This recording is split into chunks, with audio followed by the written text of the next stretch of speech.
మొత్తం ఇంత అభివృద్ధి చేసిరా అండి? మళ్ళీ మీ దగ్గరకు వస్తానండి. Yes Lingam Yadav garu, come back to you. S Vinod Kumar garu, good morning. Good morning అమ్మా. సో ఇప్పుడు హెచ్సియు భూముల విషయం మళ్ళీ ఇప్పుడు తెరపైకి వస్తే అటు క్లియర్ గా 10,000 కుంభకోణం జరిగిందని కేటీఆర్ అటు సిబిఐ ఎంక్వైరీ అడగడము, అండ్ ఇంకో పక్క అసలు తెలంగాణ రాష్ట్రంలో ఇంకా ఎన్నికల వేడి ఉందా అన్న ఒక అనుమానాలు వస్తున్నాయి ప్రజలకి. స్టిల్ ఇంకా అదే రకంగా రాజకీయాలు వాడి వేడిగా జరుగుతున్నాయి, చర్చలు జరుగుతున్నాయి, విమర్శలు జరుగుతున్నాయి. ఏంటి దీనిపైన మీ అనాలిసిస్ ఏంటి? అంటే ఇప్పుడు భూమి అనేది అది మన ఉస్మానియా యూనివర్సిటీ ఇట్లా గతంలో భూమి కేసీఆర్ గారు తీసుకుంటా అంటే కొట్లాడి దాన్ని పోనీయకుండా చేశాం. అట్లానే ఎస్యు వాళ్ళు కూడా మాలాగానే ఉద్యమం చేశారు. అక్కడ ఆ భూమి తీసుకుంటా అని 400 ఎకరాల భూమి తీసుకుంటా అంటే అది మీది కాదు, ఈసీలో అప్రూవల్ కాలేదు. ఈసీలో అప్రూవల్ అయితే తప్ప అది వాళ్ళ భూమి కాదు. ఎందుకంటే ఆ భూమి వాళ్ళదైతే దానికి గోడ అనేది పెట్టరు. జనరల్ గా ఒక యూనివర్సిటీ మొత్తం తన పరిధిలో ఉన్న భూమికి మాత్రమే గోడ పెడుతుంది, అంతే తప్ప ఇతరుల భూమికి గోడ పెట్టదు ఉస్మానియా ఏ యూనివర్సిటీ అయినా సరే. సో కాబట్టి తన పరిధిలో ఉన్న భూమికి గోడ పెట్టిన కారణంగా విద్యార్థులు మాది భూమి అని చెప్పేసి అన్నారు. ఒకవేళ పత్రాలు మీకు ఉండొచ్చు కాక, ప్రభుత్వం పేరు మీద ప్రభుత్వ ఆధీనంలో ల్యాండ్ ఉండొచ్చు కాక, బట్ అఫీషియల్ గా అన్ని కూడా ఏసీ అప్రూవల్ అయిపోయి మీకు హ్యాండ్ ఓవర్ చేసిన తర్వాత అది కూడా ఏ ఒప్పందం ద్వారా చేశారు? ఒకవేళ మీకు హ్యాండ్ ఓవర్ చేస్తే ఒప్పందం ఏంటి? ఇప్పుడు అక్కడున్న కొన్ని భూములు ఇచ్చారు కొన్ని ఒప్పందాల ప్రకారంగా. సో కాబట్టి మీకు ఈ 400 ఎకరాల భూమి ఇచ్చినప్పుడు మీకు ఇచ్చిన ఒప్పందం ఏంటిది? లేదా గతంలో వాళ్ళకు డెవలప్మెంట్ యూనివర్సిటీ డెవలప్మెంట్ లో భాగంగా యూనివర్సిటీలో మీరు ఏమైనా స్కిల్ డెవలప్మెంట్ ప్రోగ్రామ్స్ కానీ, ఇండస్ట్రీ ప్రోగ్రామ్స్ కానీ, ఇంకా ఏమన్నా కానీ, లేదా విద్యార్థుల డెవలప్మెంట్ ఏదైనా మంచి ఎస్టాబ్లిష్మెంట్ డిపార్ట్మెంట్, అంతర్జాతీయ సంబంధాల విశ్వవిద్యాలయంతో ఏర్పడ్డ ఏదైనా బిల్డింగ్ కట్టడం కానీ, అక్కడ ట్రైనింగ్ ఇవ్వడం కానీ, అవన్నీ ఏమన్నా చేసుకుంటే వాటి కోసం ఇవాళ దాన్ని సమర్థిస్తారు. కానీ దాన్ని అమ్మి రాష్ట్ర ప్రభుత్వంలో మేము అప్పులు కట్టుకుంటాము లేదంటే పథకాలు అమలు చేస్తామంటే అది విద్యార్థులు ఎట్లా ఒప్పుకుంటారు? అట్లాగే ప్రొఫెసర్ ఎట్లా ఒప్పుకుంటారు? ఊరుకోరు కదా. మన ఉస్మానియాలో కూడా అట్లాగే చేయబోయారు. ఏమని మేము డబుల్ బెడ్రూమ్లు కడతాము పేదలకు అని చెప్పేసి. అంటే పేదలకు డబుల్ బెడ్రూమ్లు కట్టే దానికి ఇవే ఉస్మానియా భూములు దొరికినాయి. అండ్ 24 లక్షల ఎకరాల 24,45,000 ఎకరాల భూమి ఇందిరాగాంధీ హయాంలో ఉమ్మడి ఆంధ్రప్రదేశ్ కి ఇచ్చింది. సో ఉమ్మడి ఆంధ్రప్రదేశ్ ఇచ్చిన భూములు 24 లక్షల ఎకరాల భూములు ఏమైనాయి? ఆ భూములలో మీరు ఇంతవరకు ల్యాండ్ పూలింగ్ పేరు మీద కేసీఆర్ గారు మొత్తం 10,000 ఎకరాల భూమిని ల్యాండ్ పూలింగ్ పేరు మీద తీసుకున్నాడు ఎస్సీల భూములు.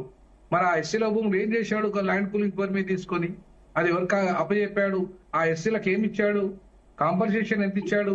లేదంటే ఇంకా భూమికి ప్రతిఫలంగా భూమి ఎంత ఇచ్చాడు? ఈ వివరాలు ఏవి లేవు. సో కాబట్టి ఇవాళ భూమి అనేది ఒక పెద్ద డబ్బు కోసం పెద్ద ఆయుధంగా మారింది. కాబట్టి అది ఒక పెద్ద అసెట్ గా మారింది. కాబట్టి పెత్తందారులంతా, భూస్వాములంతా, కార్పొరేట్ రంగంలో ఉన్న వాళ్ళంతా ఆ భూమిని కబ్జా చేసి ఇవాళ చీప్ గా కొట్టేసే ప్రయత్నంలో ఉన్నారు. దాన్ని అమ్ముకొని ప్రభుత్వాలు ఏం చేస్తున్నాయి? తన పబ్బం పడుకునే ప్రయత్నంలో ప్రభుత్వాలు ఉన్నాయి. సో కాబట్టి ఇవాళ 400 ఎకరాల భూమిని పోగొట్టకుండా విద్యార్థులు పోరాటం చేస్తున్నారు.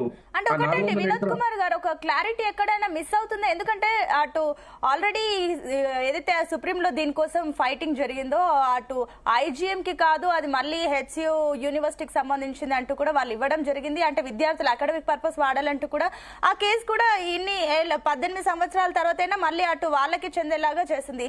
ఈ లెక్కన చూస్తే అది హెచ్సియు యూనివర్సిటీ, అది రాష్ట్ర ప్రభుత్వం అండర్ లో ఉన్నప్పటికీ ఈ లెక్క ప్రకారం చూస్తే హెచ్సియుకే వెళ్ళాలా ఏంటి?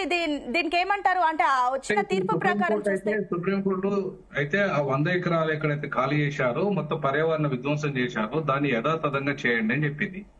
సో చెప్పిన తర్వాత నాకు తెలిసి సుప్రీంకోర్టు మళ్ళీ దాన్ని రివ్యూ చేస్తుంది. రివ్యూ చేసిన తర్వాత అది యూనివర్సిటీకే చెందాలని చెప్పే అవకాశాలు కూడా ఉన్నాయి.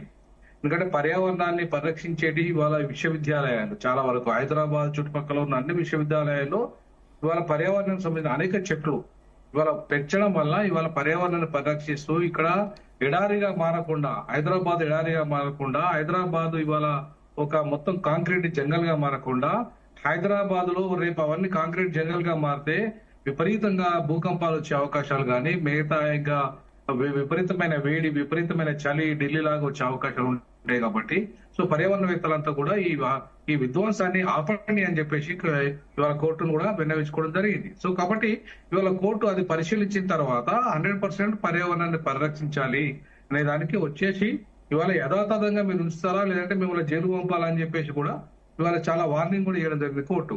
కాబట్టి అంటే కోర్టులు ఇవాళ అదే ఒకవేళ ఆ ప్రభుత్వ భూమి అయితే ప్రభుత్వం ఇంత గట్టి వార్నింగ్ ఇచ్చి ఈ రకంగా ఉండే అవకాశం లేదు సుప్రీంకోర్టు. ఎందుకంటే ప్రభుత్వ భూమి ప్రభుత్వం ఏమైనా చేసుకునే అధికారం ఉంటది.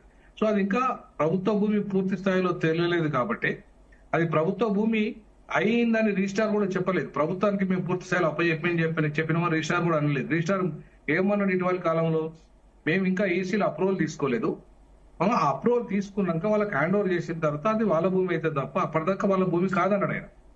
సో అంటే అర్థమైంది ఈసీలో అప్రూవల్ అనేది చాలా కీలకమైన అంశం. మరి జరగనప్పుడు ఎట్లా దాన్ని వీళ్ళకి ఇస్తారు? అట్లాగే పర్యావరణానికి సంబంధించి కూడా అప్రూవల్ ఎవరు ఇవ్వాలి? పర్యావరణ సంస్థలు ఇవ్వాలి. గవర్నమెంట్ ఆఫ్ ఇండియా పర్యావరణ సంస్థలు అక్కడ పర్యావరణ విధ్వంసం జరిగిందా లేదా అని చెప్పేసి ఇవాళ వాళ్ళు ఒక్క చెట్టును కూడా కొట్టడానికి వాళ్ళు అనుమతి ఇచ్చిన తర్వాతనే కదా మీరు చెట్టును కొట్టాలి. మరి మీకు పర్యావరణ అనుమతులు ఉన్నాయా? మరి అనుమతులు లేనప్పుడు మీరు అదే పర్యావరణ విధ్వంసం ఎట్లా చేస్తారు? సో కాబట్టి ఇవాళ సుప్రీంకోర్టు జోక్యం చేసుకున్నది. వాళ్ళ జోక్యం ఎందుకు చేసుకున్నది అంటే పర్యావరణాన్ని మేజర్ గా దృష్టిలో పెట్టుకొని విశ్వవిద్యాలయాల భూమి ఒకవేళ అయితే దాన్ని వాళ్ళకి అప్పచెప్పే విధంగా ఇవాళ సుప్రీంకోర్టు ఆ రకంగా తీసుకోబోతుంది. ఎందుకంటే దాని 400 ఎకరాల మీద భూమి అమ్మేసి ఇవాళ మేము పథకాలు అమలు చేస్తామంటే కుదరదు. ఎందుకంటే అది ప్రభుత్వ భూమి కాదు. ఆ భూమి ఇవాళ విశ్వవిద్యాలయం అనేది ఒక క్వశ్చన్ లేచినప్పుడు అది కంప్లీట్ గా ఇంకా చాలా భూములు ఉన్నాయి. ఇవాళ ఇదే గత ప్రభుత్వం ల్యాండ్ పూలింగ్ పేరు మీద కబ్జా చేసిన భూములు ఉన్నాయి.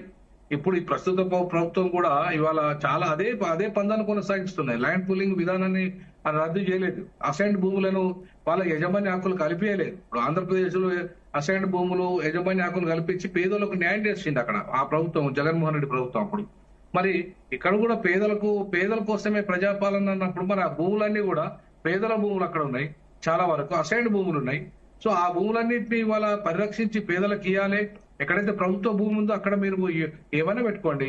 మీరు ప్రభుత్వ భూమిలో ఏం డెవలప్ చేస్తారో చేయండి, లేదంటే ప్రభుత్వ భూమిని అమ్ముతారా అమ్ముకోండి. ఏం చేస్తారో అది ప్రభుత్వం ఇష్టం. ఎందుకంటే ప్రజలు ఓటేశారు, రేపు ప్రజలు నిర్ణయిస్తారు ప్రభుత్వం ఏం చేసింది, ఏ రకంగా పరిపాలన చేసింది, దీని ప్రభుత్వం ఉంచాలన్నా తీసేయాలా అనేది ప్రజలు రేపు నిర్ణయిస్తారు. కాబట్టి ఇవాళ ఇన్ని లక్షల ఎకరాల భూములు కార్పొరేట్ సంస్థలకు మీరు అప్పచెప్పడానికి ఉన్నాయని చెప్తున్నారు. మరి అట్లాంటప్పుడు అక్కడ విశ్వవిద్యాలయ భూమి ఎందుకు మీరు కార్పొరేట్ శక్తులకు అమ్ముతున్నారు? ఆ భూమి జోలికి ఎందుకు పోతున్నారు? ఇంకా లేవు ఆ భూములు. సో చాలా భూమి ఉంది. అందులో పేదల భూమి అయితే బాగా ఆక్రమించి పెత్తందారుల చేతుల్లో ఉన్న భూమి ఉంది. అలాగే గవర్నమెంట్ పేదల భూములు బ్లాక్ లిస్ట్ లో పెట్టిన భూములు ఉన్నాయి. అట్లాగే గవర్నమెంట్ భూములు ఉన్నాయి. అలాగే ఎవరైతే మంత్రులు కానీ ఎమ్మెల్యేలు కానీ రాజకీయ నేతలు కానీ చాలా ఆక్రమించిన భూములు ఉన్నాయి. ఈ భూములన్నీ ఇవన్నీ ఇట్లా ఉండంగా మీరు విశ్వవిద్యాలయ భూముల జోలికి ఎందుకు పోవాలి? అది ఇంకా సో అది ఇంకా పెండింగ్ గా ఉన్నది. ఈసీలో అప్రూవల్ కాలేదు. అటువంటిప్పుడు విద్యార్థులు ఊరుకుంటారా?